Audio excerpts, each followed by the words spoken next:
بسم اللہ الرحمن الرحیم۔ ناظرین کرام، آپ دیکھ رہے ہیں پروگرام بزم شاعری۔ ناظرین کرام، جیسا کہ آپ جانتے ہیں، ہمارے پروگرام بزم شاعری میں دنیا اردو کی ان ممتاز شخصیات کو مدعو کیا جاتا ہے کہ جن کا براہ راست تعلق ادب تخلیق کرنے سے ہوتا ہے۔ اسی تعلق سے آج ہماری بزم میں ایک بلند قامت شخصیت تشریف فرمائیں۔ کچھ ہی دیر میں ان کی تخلیقات کے تعلق سے بھی میں جتنی آگاہی آپ کو دے سکتا ہوں وہ دوں گا، اور بہت صداقت اور سچائی سے میں یہ بات آپ کی سماعتوں تک منتقل کرنا چاہتا ہوں کہ قابل فخر ہیں وہ شخصیات، وہ اشخاص جو اس شہر میں رہتے ہوئے اس شہر کا قرض اتارنے میں مگن ہیں۔ وہ قرض چکانے میں یوں مگن ہیں اپنی تخلیقی صلاحیتوں سے، اپنی کاوشات سے۔ اس شہر کو یتیم ماضی کا شہر نہیں کہنا چاہتے، وہ اس کے ماضی میں جھانکتے ہیں، اس کی ماضی کی منظر کشی کرتے ہیں اور اسے موجودہ نسل تک منتقل کرتے ہیں کہ یہ شہر یہ یتیم شہر نہیں ہے، اس کا ایک خوبصورت ماضی ہے۔ خوبصورت تخلیق کار ہیں، خوبصورت کتاب انہوں نے تخلیق کی ہے۔ وہ ایسی کتاب کہ عموماً ہم نے یہ دیکھا کہ قاری کا کتاب سے رشتہ ختم ہوتا جا رہا ہے، لیکن یہ حیرت انگیز بات ہے کہ اس کتاب کو تمام شہر اور تمام اردو دنیا میں جو پذیرائی حاصل ہوگی، کم کتابوں کے نصیب میں ایسی بات ہوتی ہے، کم تخلیقاروں کے نصیب میں یہ بات ہوتی ہے کہ ان کی تخلیقات کو اس طرح سے پذیرائی حاصل ہو۔ یہی سبب ہے کہ آج کے ہمارے مہمان ایک بلند قامت شخصیت، خواہ کہ وہ شاعر نہیں ہیں، لیکن ان کی نثر کسی طور شاعری سے کم نہیں ہے۔ ان کی کتاب دیکھنے کے بعد، ان شخصیت سے ملنے کے بعد، یہ شرف حاصل ہونے کے بعد میں بلا شبہ اور مجھے کوئی آر محسوس نہیں ہوتی یہ کہتے ہوئے کہ اس میں شاعری کے وہ تمام رنگ موجود ہیں جو ایک اچھی شاعری میں ہوتی ہے۔ ہمارے آج کے مہمان کی جو تخلیقی صلاحیت ہے کتب کی صورت میں، وہ میں آپ کی نگاہوں تک پہنچانا چاہتا ہوں۔ اس دشت میں ایک شہر تھا، ایک ضخیم کتاب، اور یہ کتاب ایک سرٹیفکیٹ ہے اس شہر کے تعلق سے جو یہ پروف کرتی ہے کہ یہ شہر، اس کا ماضی قطعاً یہ کوئی یتیم ماضی کا شہر نہیں ہے، اس کا ایک پس منظر ہے، اس میں شخصیات رہا کرتی تھی، اس کی ایک تہذیب تھی، اس کی ایک ثقافت تھی۔ ہمارے ساتھ موجود ہیں جناب اقبال رحمان صاحب۔ السلام علیکم۔ وعلیکم۔ اقبال بھائی، بہت بہت شکریہ کہ آپ ہماری بزم کا حصہ بنے، آپ اپنے انتہائی قیمتی وقت میں سے وقت نکال کر ہماری درخواست پر یہاں تشریف فرمائیں۔ میں اپنے تمام ٹیم کی جانب سے آپ کا شکریہ ادا کرتا ہوں، اور اپنے چینل کے CEO جناب عامر مسعود شیخ صاحب کی جانب سے آپ کا خصوصی طور پر شکریہ ادا کرتا ہوں کہ آپ بزم میں تشریف لائے۔ یہ آپ کی ذرا نوازی ہے اور آپ کے ادارے کی ذرا نوازی ہے کہ مجھے ناچیز کو یہاں مدعو کیا۔ اور ہم دیکھیں، ہم سب کراچی والے ہیں، کراچی کی بات کرتے ہیں تو ہم سب کو خوشی ہوتی ہے، تو اس میں کوئی اتنی بات نہیں ہے۔ یہاں آئے ہمارے لیے یہ بہت بڑی سعادت ہے ایک طرح سے۔ بہت شکریہ، بہت شکریہ۔ تو اگر آپ مجھے اجازت دیجئے تو آپ کی جو کتاب ہے اس کے تعلق سے میں یہ چاہتا ہوں کہ جو چیزیں میں اب تک نہیں پڑھ سکا ان کے بارے میں بھی مجھے آگاہی ہو، اور وہ کتاب جو بہت سے لوگوں تک اب تک نہیں پہنچی، تو آپ کی زبانی اس کتاب اور شہر کے تعلق سے ان کے ذہنوں تک کچھ گفتگو آپ کی پہنچے۔ اتنی ضخیم کتاب اور اتنی مستند کتاب، میرا خیال ہے کہ شہر کے تعلق سے بہت ساری کتب لکھی گئی ہیں، لیکن اسے جس نگاہ سے میں نے دیکھا اور جتنی محنت اس کام میں دکھائی دی، اس سے قبل شائع ہونے والی کتابوں میں مجھے دکھائی نہیں دی۔ تو اس شہر کی تاریخ کو رقم کرنا کہہ سکتے ہیں اسے؟ یہ شہر کی تاریخ سے زیادہ شہر گردی ہے اچھا، کہ یہ شہر کیسا ہے ایک عام آدمی کے لیے۔ دیکھیں، ایک کتاب آئی تھی ہمارے روحانی استاد ملا واحدی، میرے زمانے کی دلی۔ اچھا، وہ اتنی ضخیم نہیں ہے، لیکن انہوں نے اس زمانے کی دلی کا اور دلی والوں کا جو نقشہ کھینچا ہے نا، تو آپ نے دیکھا ہوگا ہمارے یہاں ایک کانسیپٹ ہے دلی والوں کے بارے میں، ایک نیگیٹو لوگ بات کرتے ہیں. بالکل ٹھیک. لیکن آپ ملا واحدی کی کتاب پڑھیں تو آپ کو اندازہ ہوگا کہ دہلی والے کیا چیز ہوتے ہیں. اچھا واہ وہ اتنے عرصے تک کیپٹل رہا، اس کیپٹل میں رہنے والے ہلکے نہیں ہو سکتے. واہ. تو جب ان کی یہ کتاب میں نے پڑھی اور اس کے بعد دیکھیں یہ لکھنا لکھانا ہوتا ہے، یہ تو آپ کی مطلب فطری صلاحیت ہوتی ہے. ٹھیک. لیکن ہم اس فطری صلاحیت سے کسی وجہ سے دور تھے. جب یہ فیس بک آئی ہم نے دوبارہ سے اس میں لکھنا شروع کیا تو پھر وہ اندر کے چیزیں باہر آئیں. ٹھیک ہے. تو پھر یہ ہم نے سوچا کہ جس طرح ملا واحدی نے دلی کی بات کی تھی اسی طرح سے ہم جو ہیں وہ کراچی کی بات کریں. تو اس کتاب کا نام بھی ہم نے تجویز یہی کیا تھا، میرے زمانے کی کراچی. اچھا. کاف کے نیچے زیر لگا کے میرے زمانے کی کراچی. واہ. تاکہ یہ اس کا جو صحیح جو اور تلفظ نہیں مونس جو ہے نا، کیونکہ شہر تو مذکر ہے ٹھیک ہے. لیکن اس کو مونس جب بنائیں گے تو پھر اس کو کراچی کہیں گے جب ہی بنے گی نا مونس. بہت اچھی بات. لیکن وہ کچھ دوستوں نے اس پہ اعتراض کیا، اور خاص طور پہ یہ جو سبز رنگ ڈائجسٹ والے ہیں شکیل عادل صاحب، انہوں نے مجھ سے کہا کہ اقبال بھائی آپ جو ہیں اس کی اور کا کے چکر میں نہ پڑیں، اس کا نام کچھ اور رکھ لیں. اچھا. تو پھر عقیل عباس جعفری صاحب نے یہ تجویز کیا کہ اس دشت میں ایک شہر تھا، کیونکہ اس کا لب لباب بھی یہ ہے کہ پہلے کراچی کیسا تھا اور اب کیسا ہو گیا ہے. لیکن ہمیں اللہ کی ذات سے امید ہے کہ پھر اچھا ہوگا انشاءاللہ. بالکل بالکل ایسا ہوگا. اور جیسا کہ آپ نے بتایا کہ مؤنث اور مذکر کے چکر میں نہیں رہے، اور بلا شبہ شکیل عادل زادہ ایک مستند نام ہے نثر کے تعلق سے، اور ہمارے کرم فرماؤں میں اور ہمارے اساتذہ میں ان کا شمار ہوتا ہے. اور بلا شبہ انہوں نے جس طرح سے آپ نے اس شہر کا نقشہ کھینچا ہے نثر کی صورت، اسی طرح انہوں نے بھی اردو میں بہت کام کیا ہے، اردو کو سنوارا ہے، اور اس میں کوئی شک نہیں ہے. تو بڑا خوبصورت جیسے کہ شکیل بھائی کے تعلق سے بات ہوئی اور عقیل عباس جعفری کے تعلق سے، اور میرا یہ خیال ہے کہ اس دشت میں ایک شہر تھا، خوبصورت نام ہے. اور کبھی کبھی ایسا بھی ہوتا ہے اقبال بھائی کہ کہیں کہیں مشاورت کے تعلق سے اس میں قدرت کی رضا شامل ہو جاتی ہے، اور شاید یہی سبب ہے کہ آپ کی کاوشات اور توجہ سے لوگوں تک پہنچ رہی ہے اور لوگ اسے جی بالکل ایسے ہی. آپ کے ذہن میں جاننا چاہوں گا، اور ہزاروں لوگ جاننا چاہیں گے جو اس شہر سے محبت کرتے ہیں، کہ کس طرح سے آپ کے ذہن میں آیا کہ اسے تخلیق کیا جائے اور شہر کی صورت جو ہے وہ اپنی تحریر کی شکل میں دکھائی جائے. دیکھیں جن لوگوں نے پرانا کراچی دیکھا ہے نا، جی 1970 سے قبل کا، اس کراچی میں گورنمنٹ کی رٹ جو تھی نا بہت مضبوط تھی. اور جو ادارے تھے، جیسے خاص طور پہ شہر کا سب سے بڑا ادارہ ہوتا ہے میٹروپولیٹن کارپوریشن، اس کی جو تنصیبات تھی وہ اتنی اچھی مطلب حالت میں تھی، اس کی مینٹیننس تھی. واہ.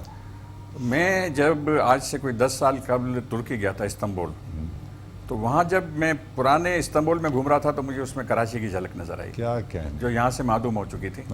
تو مجھے وہ پرانا کراچی نظر آیا. تو جب میں وہاں سے واٹس ایپ کے ذریعے اپنے دوستوں کو مطلب وہاں کی روداد لکھ کے بھیجتا تھا، تو میرے ایک دوست نے کہا یار آپ تو اچھا لکھتے ہیں، آپ سفر نامہ لکھیے. جب میں نے سفر نامہ لکھا، اس کا نام تھا جنت ارضی استنبول. اچھا. تو اس میں استنبول سے زیادہ کراچی تھا. اچھا. کیونکہ بار بار ذہن وہیں پہ جاتا تھا کراچی پر. واہ. تو ہمارے ایک دوست تھے رمضان بلوچ صاحب، انہوں نے اس کو پڑھا تو یہ کہا کہ آپ کو تو کراچی پہ لکھنا چاہیے. واہ. تو آپ کے اندر سے جو ہے وہ کراچی کی محبت جھلکتی ہے. تو انہوں نے مجھے 2 کتابیں لا کے دی جو مستند کتابیں تھیں کراچی کے بارے میں. عثمان دموہی صاحب کی کتاب اور عبدالغفور خطری صاحب کی کتاب. اچھا. واہ. یہ 2 کتابیں بہت اچھی ہیں. بڑا انہوں نے بہت ترقی کی ہے کراچی کو کھنگالنے میں، یعنی اس کی ماضی کو اور اس کی تاریخ کو اس بڑی مستند. اچھا. دموہی صاحب نے تو کمال ہی کر دیا ہے. واہ. جب میں نے 2 کتابیں پڑھی تو مجھے اندازہ ہوا کہ یہ تو اتنی اچھی کتابیں لکھی جا چکی ہیں، تو میں تاریخ لکھوں گا تو اس کا کوئی فائدہ نہیں ہے. مجھے شہر گردی لکھنی چاہیے جس طرح ملا واحدی کی میرے زمانے کی دلی تھی. بہت اچھے. تو میں نے تاریخ کے ساتھ ساتھ شہر کے ایک عام آدمی کو بھی ساتھ میں لیا کہ ٹھیک ہے یہاں چارلس نیپیر بھی تھے، یا ہندوؤں میں نصر ماؤ جی، کوئی کمشنر نصر ماؤ جی یا کوئی اس طرح. ہاں جمشید نصروان جی، یہ پارسی تھے. اور اس طرح کے بہت سے ہندو اکابر تھے جو اس شہر کے محسن ہیں.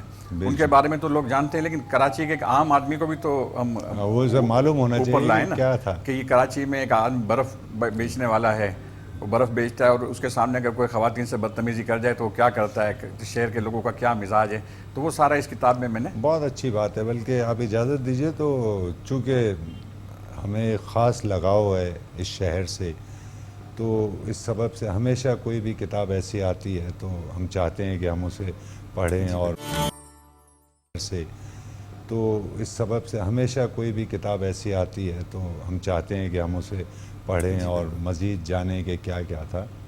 پھر بہت سے پیکیجز ہم نے بنائے کراچی کے تعلق سے, یعنی اس وقت جب یہاں پہ پیاؤ بنائے جاتے تھے, ہے نا, تو بہت سارے پرانے کنویں جو تھے وہ ان کی بہت سارے پیکیجز میٹرو کی کاوشات کے سبب سے وہ تیار ہیں ہوئے. کہ وہ کمشنر اپنی گاڑی میں جا رہے تھے تو انہوں نے دیکھا کہ کوچوان جو ہے وہ ٹانگا گاڑی اپنے لیے جا رہے ہیں, اور وہ گھوڑا جو ہے وہ زخمی تھا. تو انہوں نے کوچوان کو روکا اور اس سے کہا کہ گھوڑے کو جو ہے کھولیں, اور اسے وہ اپنے ساتھ لے کر گئے. کمشنر اپنے ساتھ اس گھوڑے کو سول ہاسپٹل لے کر گئے. وہاں ڈاکٹر سے معلوم کیا ہے کہ یہ گھوڑا کہ جو زخم ہیں یہ کتنے روز میں ٹھیک ہونے کے چانسز ہیں. تو ڈاکٹر نے بتایا کہ تقریباً اسے 8-9 روز لگیں گے. تو اس کمشنر نے گھوڑے کے گھاس کے 8 روز کے پیسے کوچوان کو دیے, اس کی جو 8 روز کی دہاڑی بنتی ہے وہ کوچوان کو دی, اور ڈاکٹر سے جو ہے کہا کہ بھائی آپ اس کا علاج کیجیے. مطلب یہ لوگ تھے کراچی میں رہنے والے. تو آج تو آپ اگر وہ ایک سپاہی کو دیکھتے ہیں تو اس کے ٹور ہی الگ ہوتے ہیں, ورنہ وہ کمشنر جو ہے وہ گھوڑے کے زخم نہیں دیکھ پا رہا تھا. تو یہ کتاب جو آپ کی ہے, اصل میں اسے پڑھنے کے بعد وہ لوگ جو اس شہر کے ماضی سے تھوڑا سا بھی آگاہ ہیں, واقفیت رکھتے ہیں, تو وہ بلا شبہ اس بات پر فخر کرتے ہیں کہ ہمارے درمیان ایک ایسی بلند قامت شخصیت موجود ہے جس نے شہر کے گزشتہ احوال کو ہم تک پہنچایا, اور یہ آپ کے سر سہرا جاتا ہے اور آپ نے خوبصورت انداز سے اسے بیان کیا. تو میں اگر چیدہ سی یہ چیزیں چاہوں کہ آپ کو اپنی کتاب میں وہ کون کون سی باتیں زیادہ پسند ہیں جو آپ نے اپنی تحریر کا جنہیں حصہ بنایا.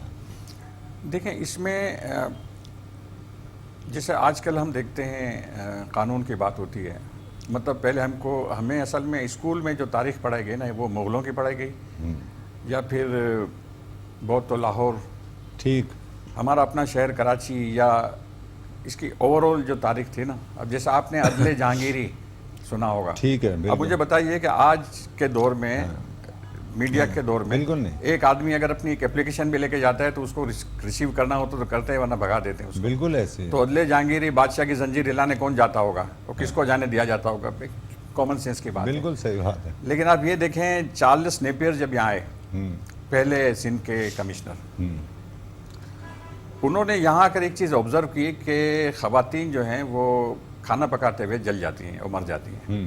تو انہوں نے اندازہ لگا کہ ایوریج سے زیادہ ہو رہا ہے, اتنا ایسا ہونا نہیں چاہیے, نہیں ہونا چاہیے. تو انہوں نے جب مطلب معلوم کروائے تو پتہ چلا کہ ہندو برادری میں یہ تھا, بہو کو جلا دیتے تھے تو جب انہوں نے دیکھا کہ اس سے یہ مسئلہ پیدا ہوگا, مذہبی منافرت پھیلے گی, تو انہوں نے قانون بنا دیا کہ اب سے جس گھر میں عورت جل کے مر گئی اس کے گھر والوں کے خلاف مقدمہ بنے گا. اچھا, واہ. تو اس کی وجہ سے اس پہ سدے باب ہو گیا اس کا. ظاہر ہے کون مقدمے بنوائے گا, دیکھیں نا وہ اس سے کہتے ہیں ایڈمنسٹریٹر, کہ جو دیکھے کہ معاشرتی برائی کیا ہو رہی ہے, ایوریج سے زیادہ ہو رہی ہے, تو اس کی خوبصورت. تو یہ اس طرح کے جو لوگ ہیں اس کا اس میں تذکرہ ہے.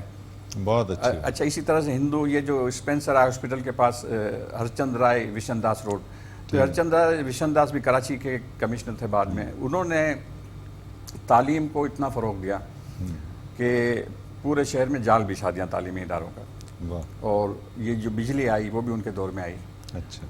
تو یہ جو سیٹ تھے ان کو کسی نے کہا تھا کہ بھائی آپ نے اتنی تعلیمی ادارے تک کھول دیا, لیکن جو بغیر بڑے ہو گئے ہیں نالائق لوگ, ان کا کیا, تو اس کے لیے انہوں نے شہر میں نائٹ اسکول کھولے, اور وہ نائٹ اسکول ابھی تک ہیں.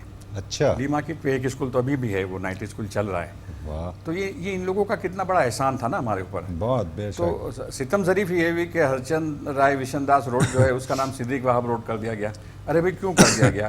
انہوں نے کیا قصور کیا آپ نے تھا؟ اپنے ماضی کو قتل کرتے جا رہے ہیں بس آپ وہ جو شہر میں. تقسیم کی تلخیاں تھی نا، اس نے کچھ ایسے کام کروا دیے جو نہ ہونے چاہیے تھے. واہ واہ. تو اس طرح سے بہت سارے یہ جمشید نصروان جی جو ہیں یہ تو پارسی فیملی، اور پارسی جو تھے یہاں سب شپنگ میں تھے. یہ لوگ انڈسٹری میں بھی تھے. ان کی یہاں پر زیب النساء اسٹریٹ میں اس کی دکان تھی لائکر کی، مطلب شراب کی. اچھا میرا خود کا مشاہدہ ہے کہ میں جب ہم لوگ دکان بند کر کے جاتے تھے تو اس وقت عشاء کا وقت ہو رہا ہوتا تھا، تو ان کا جو مسلمان ملازم ہے وہ نماز پڑھ رہا ہوتا تھا. اس کے آس پاس شراب کی بوتلیں رکھی ہیں، اچھا. وہ نماز. یہ شہر تھا ہمارا. واہ واہ. ہاں ہاں. اور جب شہر میں لوٹ مار ہوتی تھی نا، وہ مطلب کسی مذہبی اس کے، تو سب سے پہلے شامت سینماؤں کی اور شراب کی دکانوں کی آتی تھی. اچھا پارسیوں کو پتا تھا کہ یہ لوٹ مار کر شراب کی دکان لوٹتے ہیں، پھر جا کے خود پیتے بھی ہیں اسی کو. اچھا. تو انہوں نے پھر وہاں وہ سستی اسپرٹ باہر رکھتے تھے تاکہ لینے والا لے جائے، وہ پینے کے بعد یاد کرے ہم کو. بہت اچھی بات ہے. وہ چونکہ شہر کے تعلق سے بات ہو رہی ہے تو مجھے وہ ایک شخص یاد آتے ہیں جنہوں نے شہر کی بنیاد رکھی. یعنی اس سے پہلے نہ تو کراچی تھا نہ کوئی ایسا نام تھا. سیٹھ بھوجو مل جی ہے نا، جو میرا خیال ہے ہب سے وہ ہاں، یہاں کھڑاک پر ایک بندرگاہ تھی. ہاں وہ جہازراں تھیں اصل میں. بالکل. جہازراں تھے اور بہت بڑے کاروباری فیملی تھی ان کی. تو اصل میں تو بنیاد کراچی کی انہوں نے ہی رکھی وہیں سے کہ وہ ایک جو یہ پورا ایک قلعہ بنایا، اس پر جو ہم نے پڑھا کہ ایک قلعہ بنایا، اس کے 2 دروازے انہوں نے رکھے. یہ جو لیاری ندی کے سائڈ کھلتا تھا. نہیں، یہ جو بوجومل سیٹ تھے وہ تو ایک کاروباری آدمی تھے. بعد میں جو یہ جو ٹالپر فیملی اور ان لوگ روڈ تھا، اس کی وجہ یہ تھی کہ یہاں پریتم داس سیٹھ کا بنگلہ تھا اور یہ ان کے پڑ پوتے تھے اچھا. اپنے بوجومل سیٹھ کے. تو یہ پوری فیملی کا جو تھا نا، آج کل اس کا نام باغ زہرا اسٹریٹ ہو گیا ہے. جب آتما رام اسٹریٹ تھا تو یہ آتما رام اسٹریٹ میں جو ہے وہ ان لوگوں کے بنگلے تھے، اور بالکل کارنر پہ یہاں مولانا ادھی کا آج کل سینٹر بنا ہوا ہے. اس کے ساتھ آپ دیکھیں ایک بڑی یلو کلر کی احاطہ سا ہے، صرف اس کی باؤنڈری بنی ہوئی ہے. بالکل ٹھیک ہے. اس باؤنڈری میں جو ہے انگریز فوج شام کو آئی تھی، مطلب یہاں کوکٹیل ہوئی تھی، ان کی کوکٹیل پارٹی دی تھی، اور پھر یہ شہر کا چابیاں ان کو دی گئی تھی. پھر انگریز فوج نے آ کر یہ جو سول ہاسپٹل ہے یہاں پر پڑاؤ ڈالا، یہاں ان کا سینٹر بنا. یہاں جو تھی انہوں نے ایک فوجی لوگ تھے، فوجیوں کے لیے ایک ڈسپینسری بنائی تھی، تو اس سے عام آدمی بھی استفادہ کرتا تھا. اور وہ چونکہ انگریز کا اس وقت مطلب تھا کہ عام آدمی میں ایک اچھا امپریشن قائم کریں، تو پھر وہ جو ڈسپینسری تھی اس پہ عام لوگوں کو تک کی رسائی ہو گئی. اور بعد میں جب کراچی میں طاعون کی وبا پھیلی تو ملکہ وکٹوریہ نے یہ کہا کہ یہاں ایک فل فلیج ہاسپٹل ہونا چاہیے. تو وہ ڈسپینسری جو تھی وہ ہاسپٹل بنی، جو اب سول ہاسپٹل ہے. اچھا. اب وہ سول ہاسپٹل ہے. واہ واہ، خوبصورت خوبصورت. آپ ہم تو یہ کہیں گے کہ یادیں جو ہیں وہ شیئر کر رہے ہیں. جی بالکل. اور ہمارے لیے تو یہ کسی خزانے سے کم نہیں ہے. اور یقیناً آپ کی اس کتاب سے ہزاروں لوگ استفادہ کریں گے اور وہ جانیں گے کہ اس شہر کی اصل صورت تھی کیا. جی بالکل. جس طرح سے آپ نے عرض کیا کہ وہ ڈسپینسری تھی جسے انہوں نے سول ہاسپٹل میں وہ بدل دیا تھا، اور پھر اس کے اثرات آج تک چل رہے ہیں. تو اس وقت بھی سول اسپتال کے یہی حالات تھے جو آج کل ہیں؟ نہیں، اس وقت تو ظاہر ہے کہ ایسے نہیں تھے، بہتر تھے. وہ تو اب یہ جو اس وقت جو خراب ہیں وہ خراب سے خراب ہوتا چلا جا رہا ہے نا. اس کی وجہ ہے کہ وہ جو گورنمنٹ کے ریٹ ہے وہ نہیں ہے. دیکھیں ہمارے یہاں لوگ کہتے ہیں، پبلک کو مورد الزام ٹھہراتے ہیں کہ جی یہ کوڑا جو ہے پبلک پھینکتی ہے. تو جب تک گورنمنٹ کی ریٹ نہیں ہوگی نا، پبلک خود سے تو کام نہیں کرے گی. گھر میں بھی بچہ باپ سے ڈرتا ہے، ماں سے ڈرتا ہے. اگر ماں باپ کی ریٹ ختم ہو جائے تو بچہ گیا. تو ہمارے یہاں بھی پہلے 1970 سے پہلے کوڑا پھینکنے پہ چالان ہوتے تھے، اس کے انسپیکٹر ہوتے تھے. شاپ ایکٹ تھا کہ دکان رات کے 8 بجے بند ہو جاتی تھی، ہے نا. تو یہ ساری چیزیں اس وقت تھی جب کہ گورنمنٹ کے جو اہلکار تھے وہ ڈیوٹی پر آتے تھے، چالان کرتے تھے. اب وہ سب غائب ہو گئے. تو ابھی ہوں گے، تنخواہیں لے رہے ہوں گے، مگر ڈیوٹی پہ نہیں آتے. انہیں معلوم ہے کوئی پوچھنے والا نہیں ہے. ہے. اچھا اقبال بھائی، چونکہ آپ کی بہت گہری نگاہ ہے شہر پر، تو میں یہ بھی جاننا چاہوں گا کہ اس کا سبب یہ گورنمنٹ کے ریٹ کو تو اگر ہم ہٹا دیں، یہ جو شہر روز بروز زوال کی جانب گامزن ہے، تو اس کا بنیادی سبب ہے کیا؟ آپ کیا سمجھتے ہیں؟ دیکھیے جناب، یہاں اس وقت جو پورا شہر ہے نا، اس کی 60% جو آبادی ہے وہ کچی آبادی میں رہتی ہے. ٹھیک 60% بہت بڑا فگر ہے. ٹھیک ہے. ہم جب چھوٹے تھے تو ہمارے پیر صاحب جو تھے وہ ٹیونس رین میں لے رہتے تھے، اور یہ کچی آبادی تھی. تو جب کچی آبادی تھی تو اسے بجلی نہیں، اس میں مطلب بجلی نہیں دی، بجلی پانی کسی چیز کی سہولت نہیں. کے ایم سی نے ایک نل لگا کے دیا تھا، وہاں سے وہ پانی بھرتے تھے. بجلی نہیں تھی، رات کو گھر میں مطلب وہ لالٹین جلاتے تھے. اچھا. یہ 1978 تک کی بات ہے. اس کے بعد جب ضیاء الحق صاحب آئے تو انہوں نے کہا چادر اور چار دیوار. بس ہر فوجی حکمران آتا ہے وہ اسے چونکہ پبلک کو اپنی طرف کرنا ہوتا ہے، تو چادر اور چار دیواری. تو اس کے لیے نہیں جی، وہ انہوں نے بجلی بھی دے دی، پانی بھی دیا، اور ٹیلی فون بھی دے دیا. ہمارے پیر صاحب کے گھر پہ ٹیلی فون بھی لگ گیا. اچھا. کچی آبادی میں جب یہ ہوا تو پھر لوگوں نے، یہ تو بڑا آسان طریقہ ہے کہ آپ جگہ گھیریں، بیٹھ جائیں، اور جو بھی جب نیا الیکشن ہوگا تو جو الیکشن لڑنے والے ہوں گے یا جو رولنگ گورنمنٹ ہوگی وہ آپ کو لیز دے دے گی. تو یہ تو پھر بڑھتا ہی چلا گیا نا. تو وہ جب آپ بغیر پلاننگ کے کوئی بستی بسائیں گے تو یہ اشر ہوگا جو ہو رہا ہے. بالکل ٹھیک ہے. اچھا، ایک چیز اور میں جاننا چاہوں گا کہ خدا نہ خواستہ ہم یہ کسی قومیت کے تعلق سے بات نہیں کر رہے، بلکہ شہر کی بہتری کے لیے یہ گفتگو کر رہے ہیں. ایک چیز ہم نے اور بھی ہم سمجھتے ہیں کہ یعنی اس شہر کی کیا کیپیسٹی ہے، کتنے لوگ رہ سکتے ہیں، اس کا ایک تعین ہونا چاہیے. یعنی مثال کے طور پہ کراچی سے 1 کروڑ لوگ اٹھ کر پنجاب چلے جائیں تو پنجاب کا نظام درہم برہم ہوگا، ہے نا. مطلب کیونکہ آپ نے پنجاب میں گٹر لائنیں اگر بچھائی ہوئی ہیں تو وہاں کی آبادی کے تناسب کو دیکھتے ہوئے کہ یہاں کتنے لوگ ہیں، آبادی ہے، اسی حساب سے. اسی طرح آپ نے پانی کی لائنوں کا، اسی طرح بجلی کا سارا آپ نے سسٹم رکھا ہے. ایسے ہی ہم یہ مانتے ہیں کہ یہ ملک سب کا ہے، اس سے قطع نظر ہم یہ بات نہیں کر رہے کہ فلاں یہاں کیوں آئے یا فلاں. لیکن آپ سوچیں اگر کراچی سے 50 لاکھ لوگ لاہور چلے جائیں تو کیا لاہور اس کنڈیشن میں رہے گا جس کنڈیشن میں آج نہیں برداشت کر سکتے، نہیں کر سکتا.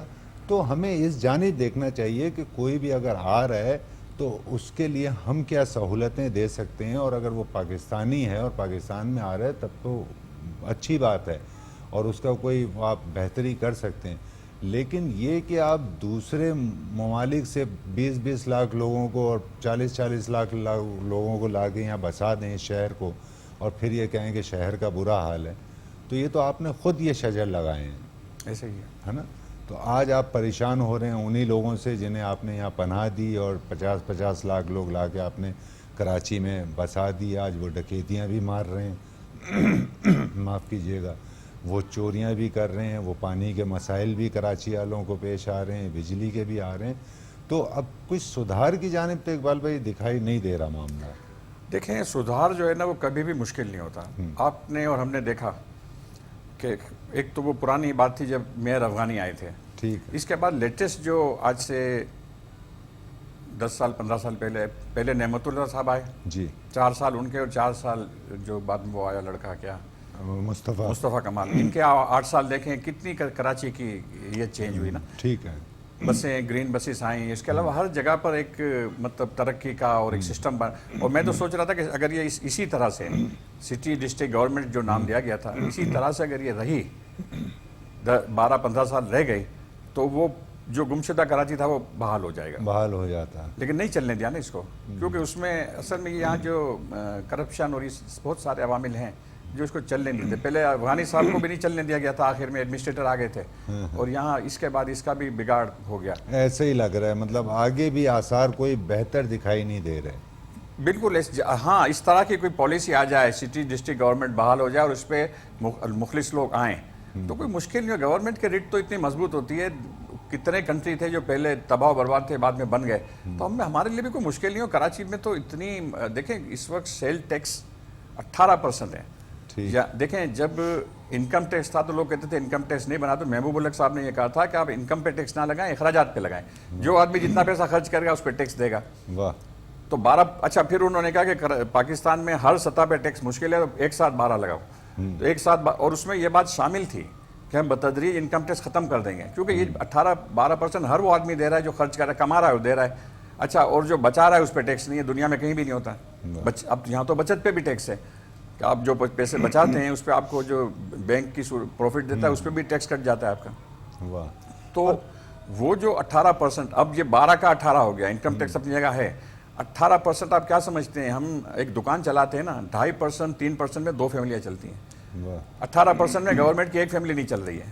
بتائیے۔ اچھا پیٹرول پہ 60 روپے 1 لیٹر پہ فگر ہوتا ہے، یہ سب کہاں جا رہے ہیں؟ کوئی تو پوچھے، کوئی پوچھنے والا ہی نہیں ہے۔ بس اور پھر ہم یہ دیکھ رہے ہیں کہ ہم اگر کراچی کے اور سندھ کے تعلق سے بات کریں تو بیشتر سیاستدان کراچی کو اگر آپ فوکس کریں تو وہ ہیں جو ایک متوسط طبقے سے ان کا تعلق تھا، اور وہ 80 گز کے گھروں میں رہتے تھے، 120 گز کے گھروں میں رہتے تھے۔ اچھا، ان سے کوئی معلوم کرنے والا نہیں ہے کہ یہ آپ نے کروڑوں روپے کی جائیدادیں بنا لی ہیں، آپ ڈیفینس شفٹ ہو گئے، آپ نے امریکہ، کینیڈا اور فلاں کاروبار کر لیے۔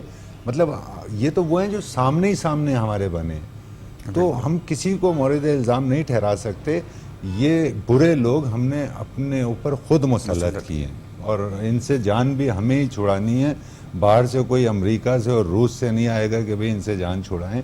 مطلب آپ کے سامنے ہی ہے کہ آپ نہ صرف قوم کو نقصان پہنچا رہے ہیں، بلکہ یہ کہ آپ نے ایک تو تعلیم سے رشتہ آپ نے نوجوان نسل کا بالکل ختم کر دیا۔ جی بالکل، سب کو آپ نے ایک ایسی بیہودہ سیاست کی جانب راغب کر دیا جس کا کوئی حاصل ہی نہیں تھا، لا حاصل اس میں، اور آپ نے پوری 2 نسلیں تباہ کر کے رکھ دی۔ اور آج بھی آپ اسی ڈگر پہ چل رہے ہیں کہ نہیں، ہم اکٹھے تو کھانا نہیں کھا سکتے، اور ہمیں جو الگ الگ کر دیں، ہم الگ الگ پلیٹ میں کھانا کھائیں گے۔ تو لوگ بیوقوف نہیں ہیں، سمجھتے سب ہیں کہ کیا ہو رہا ہے۔ بہرحال پھر ہم آتے ہیں آپ کی اس کاوش کی جانب، اور یہ جو پذیرائی آپ کی کتاب کو حاصل ہو رہی ہے، تو میں یہ بھی جاننا چاہوں گا، اور وہ ہزاروں لاکھوں لوگ جو آپ کو اس وقت دیکھ رہے ہیں، آپ سے محبت کرتے ہیں، کہ آپ کی جسے ہم کہتے ہیں مادری زبان، تو وہ اردو ہے کیا؟ نہیں، ہم تو میمن بھائی ہیں۔ اچھا، تو پھر یہ اردو سے اتنی رغبت، اور کیا میں جاننا چاہ رہا ہوں۔ دیکھیں، آپ اسکول میں ہم جاتے ہیں نا تو 8 سبجیکٹ ہوتے ہیں، اردو، انگلش، میتھمیٹکس، سائنس، اسلامیات، اور کلاس میں اگر 50 بچے ہوتے ہیں تو ہر بچے کا رجحان الگ ہوتا ہے۔ 4 سے بچے ڈرائنگ میں اچھے ہوتے ہیں جس کو سب پسند کرتے ہیں، کوئی انگلش میں اچھا ہوتا ہے، تو جو لینگویج والے ہوتے ہیں یا تو انگلش میں اچھے ہوں گے یا اردو میں اچھے ہوں گے۔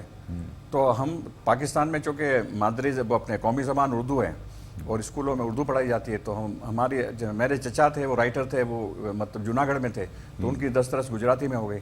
ہم اگر انگلستان میں ہوتے تو ہماری دسترس انگلش میں ہو گئی۔ ہمارے تو فطری جو ایک وہ تھی نا اندر صلاحیت، وہ تھی لینگویج میں، تو ہم جس جگہ رہتے ہوں گے وہی لینگویج اٹھائیں گے۔ تو ہمارے جو مجھ سے بڑے 6 بھائی ہیں، 6 بھائی ہمیں، 4 بھائی فرسٹ کلاس گجراتی میں تھے، ہم 2 چھوٹے بھائی تھے وہ اردو میں تھے۔ تو یہ تو ہمارا مطلب، ابھی میرا نواسا ہے وہی فرسٹ کلاس اردو لکھتا ہے، کیونکہ اس کی جین میں ایک چیز ہے نا۔ ٹھیک ہے، بہت اچھی بات ہے، بہت اچھا۔ ہم یہ بھی جاننا چاہیں گے کہ آپ نے جس طرح کراچی کے ماضی کو تحریر کی شکل میں روشناس کرایا اور ہم تک پہنچایا کہ اس کی کیا ماضی کی صورت تھی اصل، معاف کیجیے گا، اسی تعلق سے میں یہ بھی جاننا چاہوں گا کہ اب ایک ہم جدید دور میں جہاں آپ کے کمپیوٹر اور سوشل میڈیا اور کیا یوٹیوب اور فیس بک، تو ہم نے یہ دیکھا کہ اقبال رحمان صاحب جو ہیں، جتنی توجہ وہ اپنی کتاب پر دے رہے ہیں، جتنے کراچی پر توجہ دے رہے ہیں، اتنی توجہ کم و بیش وہ فیس بک پر بھی ہے۔ اور انہوں نے ایک بہت مستند ایک گروپ عروس البلاد، کراچی عروس البلاد، شہروں کی دلہن کے نام سے ایک گروپ آپ نے ترتیب دیا ہے۔ اور ابھی میں انٹرویو کر رہا تھا گلبانو صاحبہ کا، وہ بھی اس گروپ میں شامل ہیں۔ تو میں یہ بھی جاننا چاہوں گا کہ اس میں کافی تعداد ہے، میرے خیال 40-50 ہزار لوگ اس گروپ میں شامل ہیں، تو اس کا آپ کو کس طرح سے احساس ہوا، اور کیا آپ یہ سمجھتے ہیں کہ اس کی ضرورت تھی، اور اگر تھی تو کیوں تھی؟ اصل تو اس کی جو پہلی ضرورت اس لیے پیش آئی کہ جب میں نے کتاب لکھنی شروع کی تو کراچی کے مختلف علاقوں تک جو رسائی کیونکہ آلریڈی فیس بک پہ گروپ موجود تھا، اولڈ کراچی گروپ، ٹھیک. اس میں ہم کوئی سوال پوچھتے تھے کسی علاقے کے میں تو لوگ بہت جواب دیتے تھے. اچھا. لیکن وہ چونکہ گروپ ایڈمن وہ جو ہوتے ہیں ایڈمنس ان کی پالیسی ہوتی ہے, بعض اوقات ہمارا جواب جو ہے وہ نہیں آتے تھے. سوال جو ہم کرتے تھے تو وہ اس کو تسلی بخش نہیں جواب اپروو نہیں کرتے تھے. اچھا. پوسٹ ہی اپروو, ہم کہے بھائی سول اسپتال کی جگہ پہلے کیا تھا تو پتہ چلا پوسٹ ہی اپروو نہ ہوئی. تو پھر میں نے سوچا ہم اپنا الگ گروپ بنا لیں. تو پھر ہم نے اپنا الگ گروپ بنایا کراچی. پھر اس میں ہم نے لوگوں کو ساتھ ملایا. اچھا, ابھی میں اس گفتگو کو درمیان دیکھ رہا تھا جی جی کہ ذرا سی بھی ڈسپلن کی خلاف ورزی ہوتی تو آپ کو برا لگ رہا تھا. ٹھیک. یہی طبیعت میری ہے. اچھا. تو کیونکہ ہم نے بہت زیادہ ڈسپلن میں زندگی گزاری ہے اس کراچی میں جہاں بات بات پہ بزرگ ٹوکتے تھے. واہ.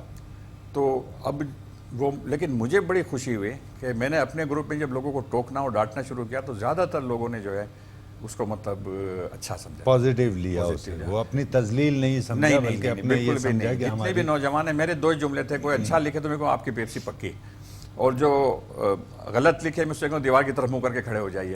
تو وہ کہتے سر میں اتنی دیر سے کھڑا ہوں اب بتائیے تو واپس دیوار کے سیدھا. تو یہ ہمارے نوجوان ان کو تو ضرورت ہے بس ایک کوئی ان کے سر پہ شفقت سے ہاتھ رکھ دے. تو یہ تو کہاں سے کہاں جائیں گے. لیکن مسئلہ سارا یہ کہ کوئی کہنے والا مطلب ان کی کوئی دادرسی کرنے والا, رہنمائی کرنے والا ان کی اور مثبت راہ دکھانے والا نہیں ہے, اور وہ اپنے حالات پہ انہیں. چھوٹی سی بات میں عرض کروں, 14 اگست کو وہ لڑکے ہوتے ہیں نا سائلنسر, میں اپنی اہلیہ کے ساتھ جا رہا تھا تو میری اہلیہ نے کہا کتنا بدتمیز. میں نے کہا آپ اس کی بدتمیزی کو ذرا پازیٹیو بھی دیکھ لیں. اس کو ہارن بجا کے بلایا میں نے کہا یہ انٹی کی طبیعت صحیح نہیں ہے, ان کو بس جوس پینا ہے نا, ان کو متلی سی ہو رہی ہے. اس نے کہا آپ یہیں کھڑے رہیں. اچھا. اور وہ گھوم کر کے گیا, تھوڑی دیر میں 3 پیکٹ جوس کے لے آیا. اور اس نے ہمارے گاڑی میں پیسے, نہیں انکل پیسے کائے کے ہوتے ہیں. میں نے کہا دیکھو یہ ان بچوں کو تربیت کی ضرورت ہے, کسی اور چیز کی ضرورت نہیں. بہت اچھی بات ہے. ہم صرف خدا نہ خواستہ نوجوانوں کی اور ان کی کوئی برائی نہیں کرتے.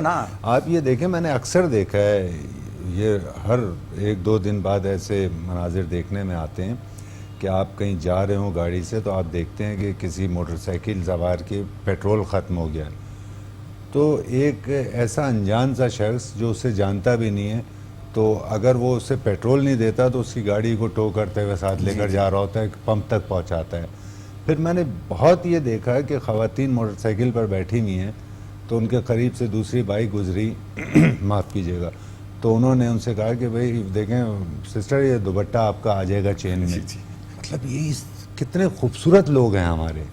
مطلب کسی کو کیا ضرورت ہے کہ وہ کوئی موٹر سائیکل جا رہی ہے اس کی بلا سے دوپٹہ آئے یا چادر آئے چین میں, وہ گرے مرے اس کا, لیکن اسے احساس ہے کہ نہیں اسے تکلیف پہنچے گی. اور وہ حاتم تائی کے ہم قصے سنتے ہیں, یہاں اس شہر میں سے حاتم تائی ہیں جنہوں نے اسکوٹر میں وہ نلکی رکھی ہوئی ہے, وہ اس کے پیٹرول میں پھر اس کو سک کر کے پھر اس کے پیٹرول. تو یہ ایسے ایسے لوگ اس شہر میں ہم نظر آتے تو ہنسی بھی آتی ہے اور خوشی بھی ہوتی ہے. بالکل ایسے ہی ہے. اقبال بھائی آپ ہمارے ساتھ موجود ہیں, ہم ایک وقفے پر جا رہے ہیں اور آ کر گفتگو کا سلسلہ یہیں سے دراز کرتے ہیں. ناظرین کرام آپ دیکھ رہے ہیں پروگرام بزم شاعری میں خصوصی پروگرام جناب اقبال رحمان صاحب, جنہوں نے خوبصورت ایک کتاب ایسی کہ جسے دیکھ کر ہر پاکستانی کا دل خوش ہوتا ہے اور انہیں فخر ہوتا ہے کہ ہمارے شہر میں ایسی شخصیات موجود ہیں. اس وقت ہم ایک وقفے پر جا رہے ہیں, وقفے سے دوبارہ حاضر ہو کر گفتگو کا سلسلہ یہیں سے دراز کرتے ہیں. ناظرین کرام ہم وقفے سے دوبارہ آپ کی خدمت میں حاضر ہو چکے ہیں. ہمارے ساتھ اقبال رحمان صاحب موجود ہیں جنہوں نے خوبصورت کتاب کراچی کے تعلق سے تحریر کی ہے اور اسے بہت پذیرائی حاصل ہو رہی ہے. ہر وہ شخص جو کراچی سے پاکستان سے محبت کرتا ہے اس کی پہلی ترجیحات میں اس کتاب کا مطالعہ شامل ہے, اور ہمیں بھی اتنی ہی خوشی ہے کہ ہمارے شہر میں ایک ایسا شخص موجود ہے جو آس پاس کے ماحول سے بے خبر اپنے کھوئے ہوئے کراچی کی تلاش میں ہے. ہم وقفے سے آپ کی خدمت میں حاضر ہو چکے ہیں. اقبال خان صاحب کو پھر زحمت دیتے ہیں کہ وہ ہمارے علم میں کچھ اور اضافہ فرمائیں. اقبال بھائی جیسا کہ وقفے پر جانے سے قبل گفتگو کر رہے تھے تو میں یہ بھی چاہوں گا کہ آپ سے یہ سلسلہ اب ہم وقتاً فوقتاً آپ کو زحمت دیتے رہیں گے اور آپ کی گفتگو سے استفادہ کرتے رہیں گے. تو چونکہ آج یہ پہلا پروگرام ہے اور آپ کی اس میں شرکت جو ہمارے لیے باعث فخر ہے, تو میں یہ جاننا چاہوں گا وہ کتاب جو آج ہر انسان کی ضرورت بن چکی ہے. میں نے بارہا یہ کہا جو بھی اس شہر سے محبت کرتا ہے اس کی ضرورتوں میں شامل ہے. آپ کی کتاب اس 10 میں ایک شہر تھا. تو اس میں کچھ لوگوں کا تعاون بھی حاصل رہا آپ کو؟ کہ بالکل اس کے بغیر تو ہو ہی نہیں سکتا. جیسے میں نے عرض کیا کہ پہلے مجھے لکھنے پہ اکسایا نثار بلوچ صاحب نے، اور بعد میں رمضان بلوچ صاحب تو باقاعدہ انہوں نے بالکل کہا کہ آپ کو لکھنا ہے، کتابیں لا کر دی. تو میں مذاقاً کہتا ہوں کہ ایک میمن بھائی کو دھکا تو بلوچوں نے دیا. واہ. اور اس کے بعد جب لکھنا شروع کیا تو مجھے بڑی حیرت ہوئی کہ ہمارے مطلب ادبی حلقوں میں ایسے لوگ موجود ہیں وہ چاہتے ہی ہیں کہ زیادہ سے زیادہ لکھا جائے تاکہ یہ اگلی نسل کے لیے محفوظ ہو جائے. بہت. تو کتاب کے جو پبلشر ہیں زاہد علی خان، انہوں نے مجھے فون کر کے کہا تھا آپ جو لکھ رہے ہیں صدقہ جاریہ ہے، آپ صدقہ جاریہ سمجھ کے لکھیں، آپ لوگوں کو فیض پہنچائیں گے. بے شک. تو اس کے بعد یہ پھر ہمارے گروپ جب بنا تو عمران جنانی تھے جو جب ہم مطالعاتی دورہ کرتے تھے شہر کا ہر اتوار کو تو اس میں ساتھ ہوتے تھے. مطلب میں گاڑی ڈرائیو کرتا تھا، وہ لکھتے رہتے تھے. پھر عقیل عباس جعفری، ان کا ایکسیلنٹ کنٹریبیوشن ہے. مطلب جب بھی آپ نے فون کیا، میں نے فون کیا ان کو، تو کبھی یہ نہیں ہوا کہ انہوں نے منہ بنایا. ہمیشہ معلومات فراہم کرنی. انہوں نے بھی ایک ملکہ مشرق کتاب مجھے انہوں نے ان کے پاس تھی، فوٹو کاپی کروا کے دی. اور اچھا پھر ہماری جو اردو کی کمزوریاں تھیں جہاں جہاں بہرحال وہ ہوتی ہیں، ہماری زبان نہیں ہے، تو اس کو بھی انہوں نے کافی درست کیا. گفتگو میں کہا کہ جیسے ہم نے جیسے نوشتہ دیوار، اب ہم روٹی میں نوشتہ دیوار کہتے ہیں، تو عقیل صاحب نے یہ سارے بھی درست کیے. بہت اچھی. تو مجھے بہت خوشی ہوئی کہ محبت کرنے والے لوگ ملے. اور انہوں نے پھر یہ اس کے بعد جاوید جگ صاحب ہیں ہمارے دوست، تابیر آغائی صاحب ہیں. جی. اور پھر اس کے بعد جب کتاب میں نے لکھ لی تو اس کے بعد گل بانو انہوں نے اس کی تدوین کی اور اس میں روشنی کے نام سے ایک پورا دیباچہ لکھا. اور اس کے بعد خود ان کے جو محلے میں کوئی جو ادبی اس سے انہوں نے مزید اس پہ رائے لے کے اس کو اور درست کروایا. جس کی میں آپ کو ایک مثال دوں کہ میں بھی روٹین میں کہتا تھا کہ اسلام آباد پاکستان کا دارالخلافہ ہے، تو مجھے پتا چلا دارالخلافہ نہیں ہے، دارالحکومت ہے. دارالخلافہ خلافت میں ہوتا ہے. تو یہ ساری باتیں گل بانو کے تھرو مجھے معلوم ہوئی. تو آپ ایک اچھا کام کریں تو لوگ آپ کو مطلب لوگ تو مل ہی جاتے ہیں. جیسے اب آپ مل گئے اس کو مزید 4 چاند لگانے کے لیے. نہیں، آپ کی محبت ہے اور ہمارے لیے تو باعث فخر ہے یہ بات کہ ہمیں آپ کی قربت کا شرف حاصل ہے اور آپ کی علم سے لبریز گفتگو سے ہم استفادہ کر رہے ہیں. پھر نہ صرف گفتگو بلکہ یہ کہ میں یہ سمجھتا ہوں کہ زندگی کا ایک قیمتی حصہ آپ نے ایک کھوئے ہوئے کراچی کی تلاش میں صرف کیا. اور بلکہ میں تو یہ کہوں گا شکیل بھائی کی بات کو قطعاً رد کرنے کی ہم جسارت نہیں کر سکتے کہ وہ جیسا کہ آغاز میں آپ نے کہا تھا کہ اس کتاب کا نام آپ کے ذہن میں غالباً میرے زمانے کی کراچی، میرے زمانے کی کراچی. تو اس میں ایک الگ سی ایک رمزیت کہہ لیجیے، چاشنی ایک وہ ہے کہ اگر وہ اغلاط کے اور زبان کے تلفظ کے تعلق سے نہ دیکھا جائے اور واحد و مذکر کے اس سے نہ دیکھا جائے تو اس کی ایک اپنی وہ آج ہے. بھی آپ اگر لنچو لائن میں جائیں نا تو گفتگو ہے کہ ہماری کراچی میں تو ایسا نہیں ہوتا. وہ آپ کو اتنا مطلب بھلا لگتا ہے کہ قربان جائیے نا ہماری کراچی ہے. اور جس تناظر میں جس پیرائے میں کتاب کی اشاعت ہوئی ہے اس میں وہ ہماری کراچی ہے بالکل. بلکہ میں تو آپ سے یہ درخواست کروں گا کہ اس نام سے بھی ایک کتاب، خواہ کہ وہ اتنی ضخیم نہ ہو لیکن اس نام کے ساتھ ہونا چاہیے کتاب ایک. جی میری ایک میں انشاءاللہ ایک اور کتاب آئے گی جو کراچی میں جو اسلامک مہینے آتے ہیں نا، جیسے ابتدا محرم سے ہوتی ہے تو محرم کراچی میں کس طرح منایا جاتا ہے، کیا کہنا ہے، پھر سفر کیا ہے اور کیسا تھا، رمضان، یہ سب کا ایک میں نے تقریباً تیار کر لیا. تو اس میں آپ کی بات ہم رکھیں گے کہ میرے زمانے کی کراچی. میں زیادہ مجھے یوں اچھا لگا کہ ہمارے والد صاحب، میں نے جیسا کہ عرض کیا کہ ان کا تعلق امرتسر سے تھا، تو وہ جب عموماً گھر پر والدہ اور وہ جو ہے ایک پنجابی زبان میں گفتگو ان کی رہتی تھی، جبکہ بہن بھائی سب چونکہ یہیں کی پرورش ہوئی، تو ہمارے والد صاحب جو ہے وہ کراچی کہا کرتے تھے اور کراچی کہتے تھے تو والدہ صاحبہ ان سے بگڑتی تھیں کہ کراچی کہہ رہے تھے. تو بڑا اچھا لگتا ہے اور میرے ذہن میں ہوتا تو اس لیے میں آپ سے درخواست بھی کی کہ ضرور لے کر آئیں اس نام سے. اور اقبال بھائی ہم یہ چاہیں گے کہ پروگرام اپنے اختتام کی جانب ہے، تو اختتام سے قبل ہم یہ چاہیں گے کہ نوجوان نسل کو، اپنے ہم عصر احباب کو اور اپنے سینئرز احباب کو آپ کوئی پیغام دینا چاہیں تو کیمرہ آپ کے سامنے ہے. دیکھیے جی، پیغام تو بڑا واضح ہے. ہم کراچی والے ہیں نا، تکلیف میں ایک دوسرے کی مدد کرنے کے لیے دوڑے چلے آتے ہیں. تو تکلیف کے ساتھ ساتھ خوشی میں بھی اگر ہم اسی طرح دوڑے چلے آئیں، خوشیوں میں شریک ہوتے رہیں، تنقید نہ کریں، تو پھر کراچی جو ہے وہ باغ و بہار ہوگا، بہت اچھا ہوگا انشاءاللہ. بہت شکریہ اقبال بھائی. اور ہم آپ سے یہ درخواست گزاریں ہیں کہ آپ آئندہ بھی جی ضرور، پروگرام میں ضرور تشریف لائیے گا. اور وہ نہ صرف پروگرام کے لیے بہتر ہوگا، بلکہ وہ تمام لوگ جو میں بار بار یہ اپنے خیالات کا اظہار کر رہا ہوں کہ جو کراچی سے محبت کرتے ہیں، آپ کی گفتگو ان کے لیے کسی خزانے سے کم نہیں ہوگی. محبت ہے. ایک بار آپ کا اور بہت شکریہ. بہت اچھا. ناظرین کرام، اقبال رحمان صاحب خوبصورت گفتگو آپ کی سماعتوں تک منتقل کر رہے تھے، خوبصورت پیغام آپ کی سماعتوں تک منتقل کیا کہ بے جا تنقید سے پرہیز کیجیے. پروگرام اپنے اختتام کو پہنچتا ہے. اپنے میزبان قیصر وجدی کو اجازت دیجیے. آئندہ ایک نئے مہمان کے ساتھ آپ کی خدمت میں حاضر ہوں گے. اللہ حافظ.